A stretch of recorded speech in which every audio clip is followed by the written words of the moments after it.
Hi guys, this is GamerAdam10, co-founder of ONA Solutions, here with another tutorial for you today. And what I'm going to be showing you today is how to bridge or internet share your internet connection to a Xbox or PlayStation. This tutorial works on both consoles, works exactly the same way. Obviously I'm going to be showing you how to do it on an Xbox, but that's only because I prefer my Xbox, if I'm being honest. So first thing you want to do is grab yourself an Ethernet cable. You will need an Ethernet cable for this tutorial. Any of you guys that don't have one, I would strongly recommend getting one. If not, you're not going to be able to do this tutorial basically. But once you have got yourself an Ethernet cable, sorry. What you want to do is plug one end of the cable into the back of your Xbox or PlayStation. Once you've done that, you want to then come over to your computer, and what you want to do is click on your start menu and go control panel. Once your control panel loads up, you want to come over to this menu here, or option here should we say, which is network and sharing center.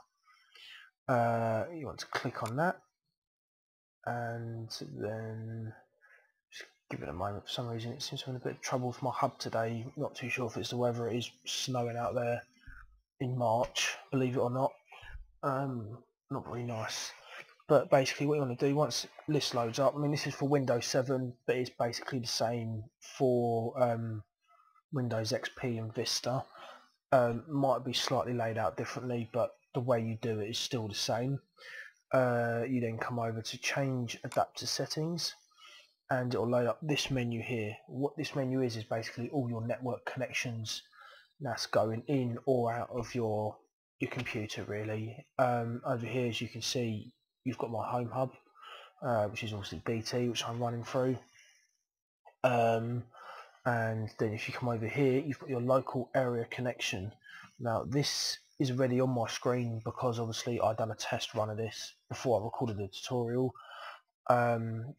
If it's not on your screen, don't worry, it will appear once you plug the cable in basically. So then once you've done that, or once you've loaded up this screen, basically all you want to do is just take the other end of the Ethernet and then plug it into your PC, as I'm going to do now. And as you can see, what that does is your PC obviously identifies the connection. It will come up as an undefined connection because obviously it's not a hub or anything like that. So it won't actually come up as anything, it'll just be an undefined connection. It does take a little while to do it, but don't worry, it will eventually identify it, which might seem to be taking a bit of a while, I'm not going to lie. Now with this, there's two ways of doing this. Basically you can either do it the way I'm going to show you now, and there's another way to do it. I will show you both ways, don't worry, but the way I'm showing you, or the way I'm going to mainly show you, works for Windows 7. For some reason the other way doesn't seem to work with Windows 7. I don't know if it's my Xbox or if it's my hub. I'm not 100% on that, but basically the way that I'm going to show you how to do it is you want to right click on here where your connection is, your main connection, so obviously mine's my BT home hub. You want to right click and come down to properties. What that'll do is that will load up basically that connection's properties. What you want to do then is come over to sharing and click allow other network users to connect through this computer's internet connection. You want to click on this little box here. Then you want to come down to this drop down menu and click local area connection. What that does is that basically that allows this connection here, which is obviously your Xbox. You can rename it if you want. It's easy enough to do, but basically all you do is that allows this connection here to connect through the internet through your computer basically. Without doing this on this way, this won't work, it just won't connect. Once you've done that, you just simply hit OK, and once that's done, that then will basically allow your Xbox to connect through the internet. The other way of doing it is what you need to do is you need to click on your main connection, hold control or drag it over if you can, and click on the Xbox connection or PlayStation connection, right click and click bridge connections, that one there. I'm not going to show you that because obviously it doesn't work, and I don't want to show you something that doesn't work. But I know it works for Windows XP and Windows Vista. It might be a Windows 7 thing, I'm not too sure.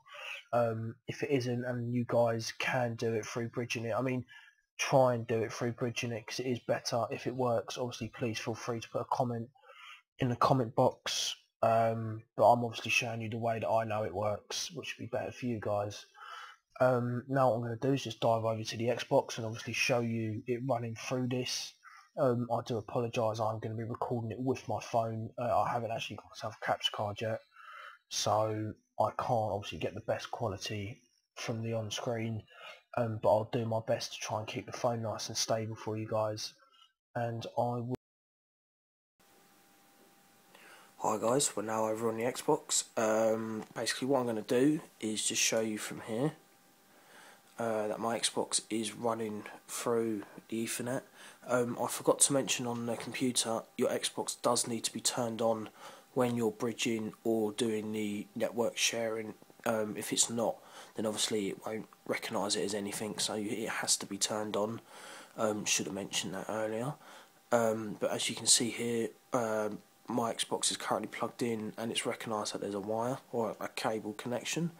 So I'm just going to click select on that and then come down to test network connection. You do need to be signed out for this, but it will prompt you to do that anyway, and it won't let you continue if you are signed in.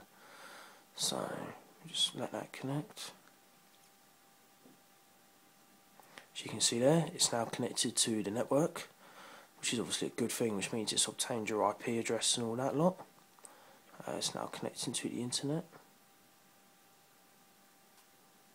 There we go. It will probably show a little error message saying that you won't experience the full potential of Xbox Live and all this lot as it's done now. But basically what it is that's just showing, because it's going through your computer then into your Xbox. Obviously it's not getting full signal. Basically it's not getting the full potential of your signal.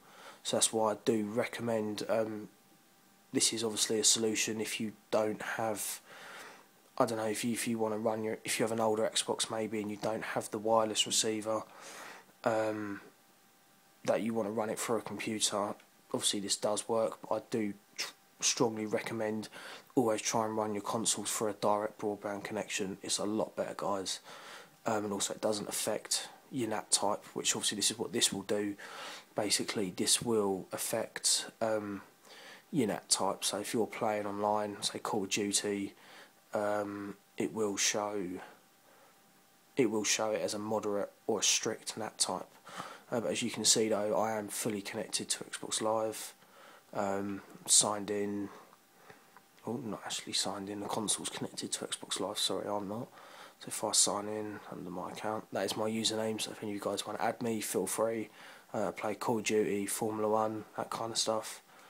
As you can see here, I'm now signed into Xbox Live, running through my computer.